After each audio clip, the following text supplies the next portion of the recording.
এবার সিনেফ্লেক্সে বসেই তুফান সিনেমাটি উপভোগ করেছে অঙ্কুশ হাজরা। অঙ্কুশ হাজরাও শাকিব খানকে নিয়ে বেশ ভালোই প্রশংসা করেছিল কিছুদিন আগে, এবং কি এবার তুফান সিনেমাটি সাউথ সিটি মলে গিয়ে নিজেই উপভোগ করেছে, যেটা থেকে অবাক হয়েছে মেগাস্টারের অভিনয়ে। অন্যদিকে অঙ্কুশ হাজরা বলেছে, দুই বাংলা মিলে কাজ করা উচিত আমাদেরকে। যত তাড়াতাড়ি আমরা দুই বাংলা মিলে বেশি বেশি কাজ করতে পারবো, তত তাড়াতাড়ি আমরা বাংলা ইন্ডাস্ট্রিকে, আমাদের ভাষাকে উপরের দিকে নিয়ে যেতে পারবো। আমাদের দেশের অডিয়েন্স সহ বাংলা সিনেমা দেখা উচিত। আমিও নিজে যৌথ প্রযোজনার কাজ করেছি ক্যারিয়ারের শুরুতে।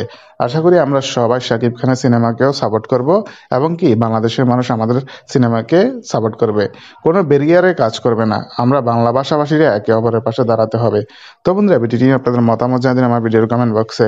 ভিডিওটি ভালো লেগে থাকলে লাইক কমেন্ট শেয়ার করুন। ধন্যবাদ।